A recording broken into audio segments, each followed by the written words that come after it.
Papa Davido don't come address this issue. Una know say this man is very reserved, very private to himself, to his family, and everything that have to do with him. For Papa Davido to address this issue, make una know say this thing, they touch this family. So listen to what Papa Davido have to say. I don't want to say anything, just listen.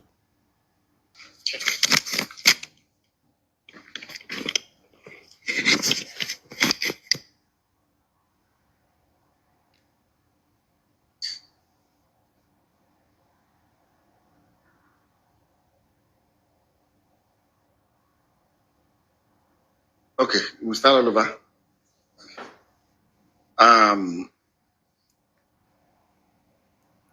My name is Dejadeleke.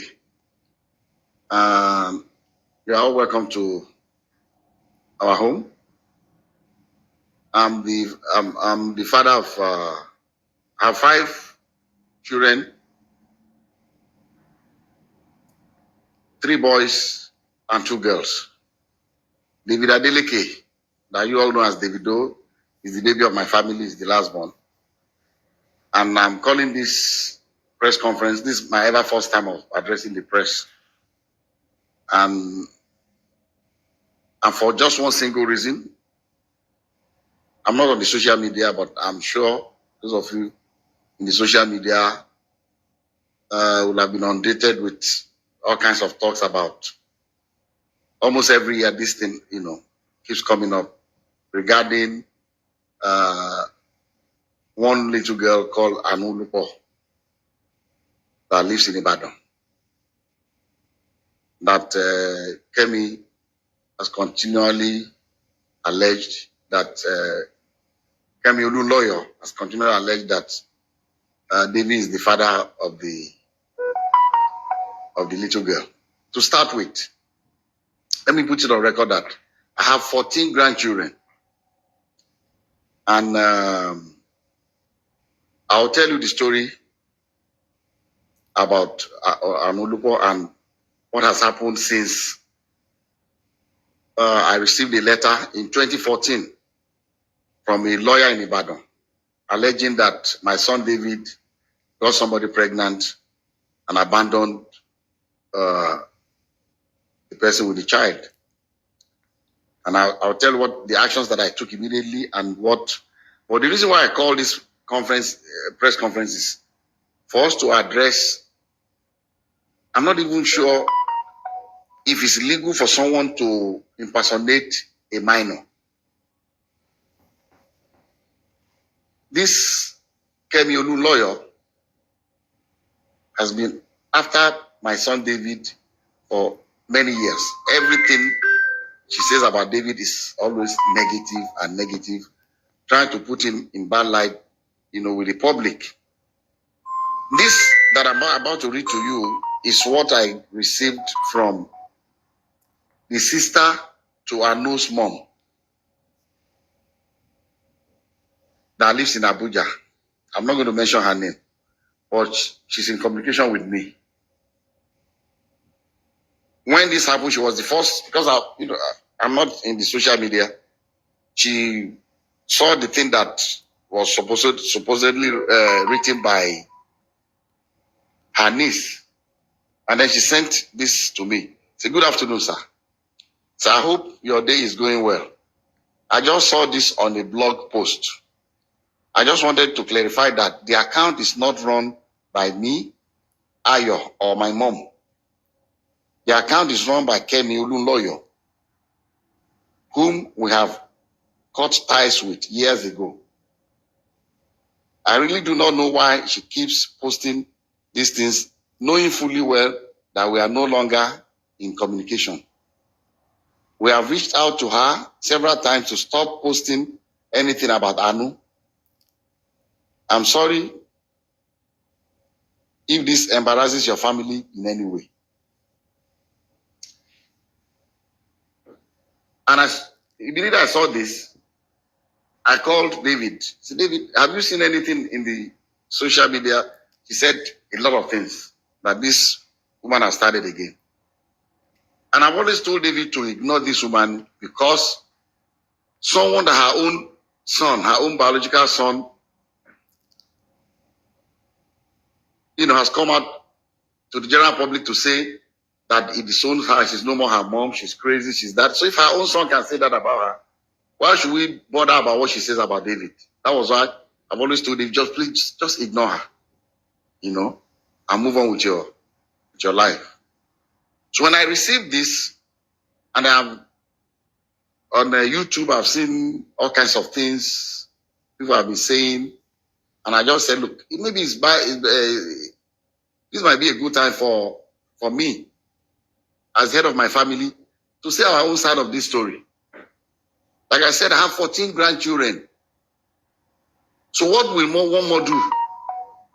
Is it that I will not be able to afford to do things for her, or bring her into my family? But there's science. DNA. If you say you are my granddaughter, and the science has proven that you are my granddaughter, I will gladly accept her. So let me tell you the story of how I got to know about Anu. I received it. This is the document. I received this in the mail.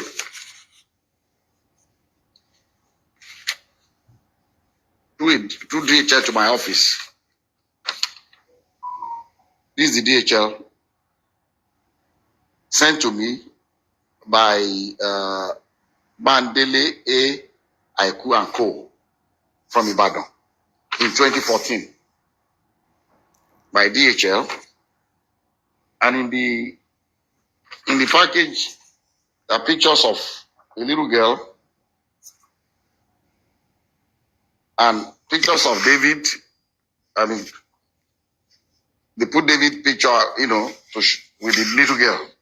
This was, maybe they took, I don't know where they cropped David's picture and put it. And this, the mother of the girl. So I received this in the mail, 2014. And in that mail, also, curiously,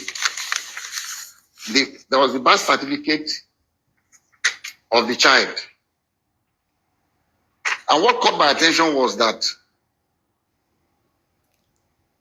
in the record of the birth certificate, they said full name of father, Adeleke David. Full name of mother, Adeleke Ayotomide. How can she be Adeleke? So that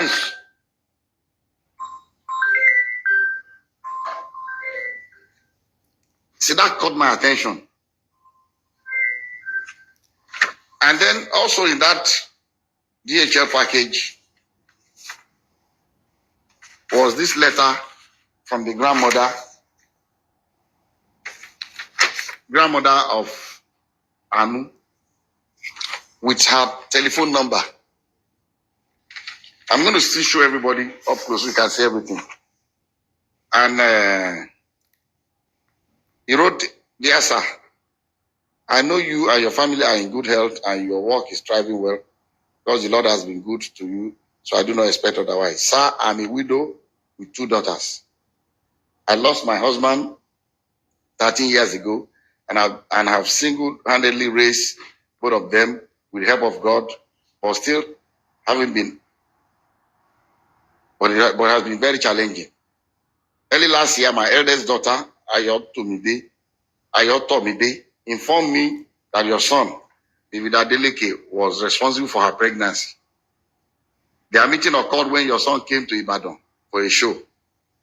I sat with her as a mother to ask her about the father of the child, and she has confided in me so many times that your son is indeed the father of her child.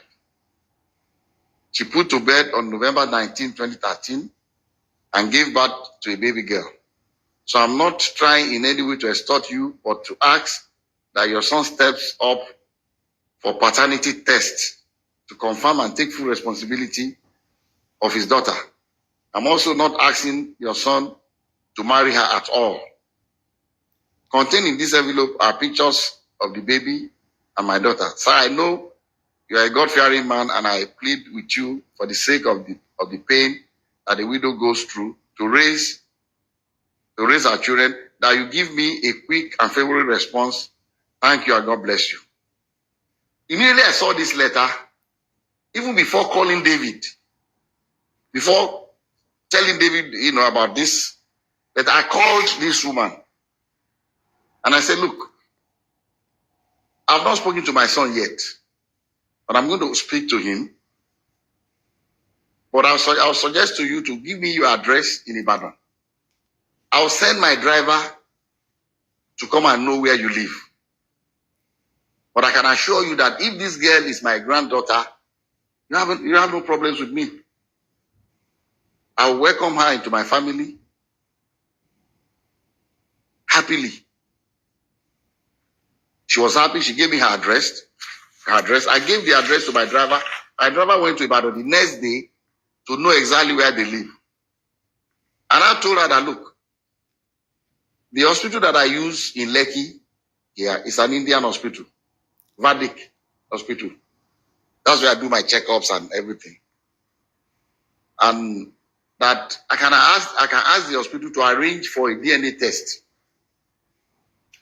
So when I went to the hospital, I went there myself.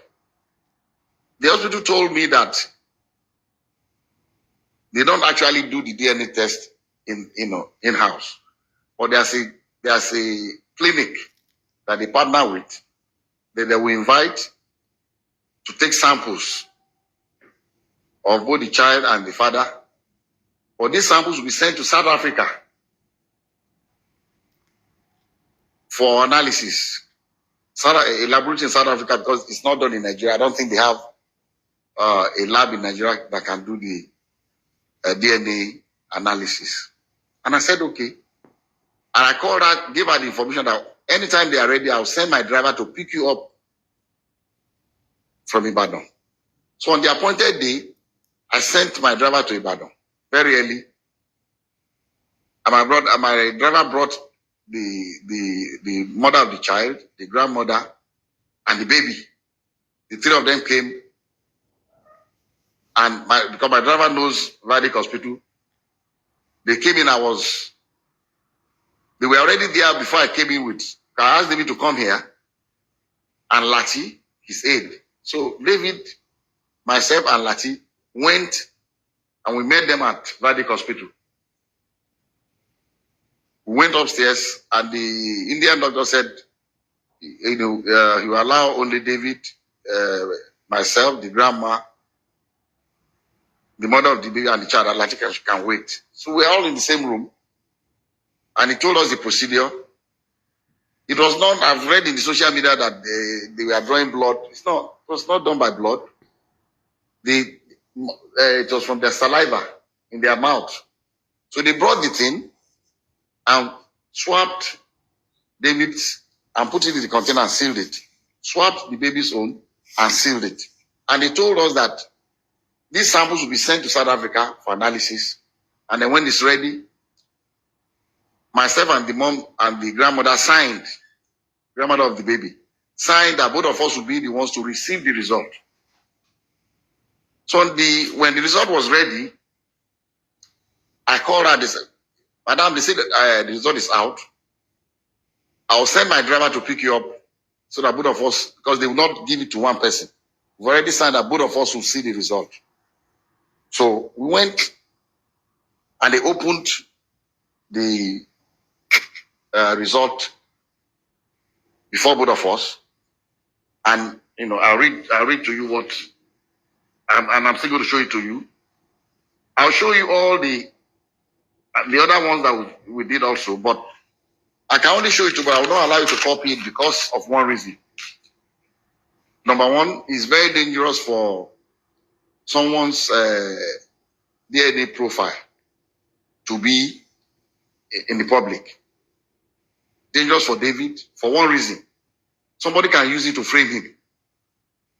If somebody commits a crime tomorrow and they say, they've taken sample of saliva or blood or whatever, or a sperm or what, in case of rape, and the police comes out to say this is the DNA profile of the person will go to jail.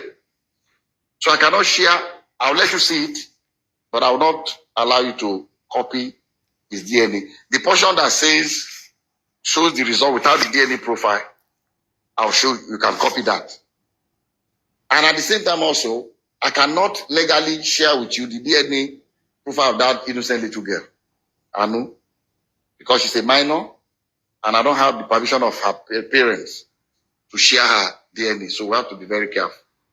But anyway, I'll show you the result for you to just see. And so they opened this was the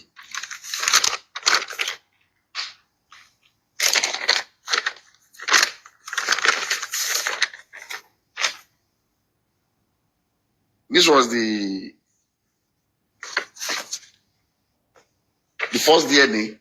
This is the original copy that I was giving one, and the grandma was giving another one.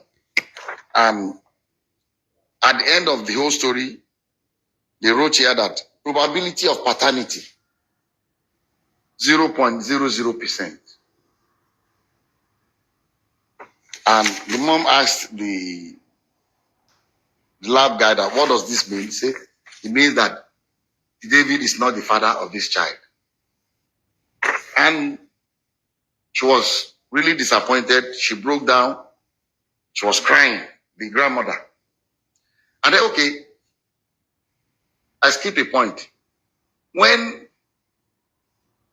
we first got to Vatican Hospital with David, and David saw the girl, David said, Daddy, I've never seen this girl before. And what I told David, I said, look, I don't want to listen to you. Whether you've seen her before or not, all I want is this DNA test. I don't want to know the story. I don't know what happened. I don't want to know. As if this girl is our child, I'm taking her. That was settled. And David was, asked the girl, have you seen it? I said, stop, don't talk to her. So that would be, it's like you're harassing her. Don't. So the girl was very quiet. Girl, she didn't say anything. She kept quiet. So we went. So the mom was disappointed, was crying that the result was not what she expected. And I told her, I said, look, people can make mistakes. Maybe they made a mistake in the lab. Maybe there's something. What I would suggest to you is let us do 2 more tests. I'll advise that you please stay in Lagos for 1 week. I'll pay for your hotel. Since the baby is here, the mom is here, the 3 of you should stay. Find 2 more reputable places. I don't know where else. This is the only place I come that can do this DNA test in Nigeria. So that we can go there and do it before. So I gave some money to my driver. Go and get the hotel. Make sure they are comfortable. Give them some money to keep. And if you want the driver to drive around 5. My lovely fans, that is the part 1 of this story. The part 2 is coming. This is the part 1 of the story. The part 2 of this story, they come. This is Mero True Life Story. This is Mero True Life Story. Please don't forget to subscribe and thumbs up for my video. God bless you.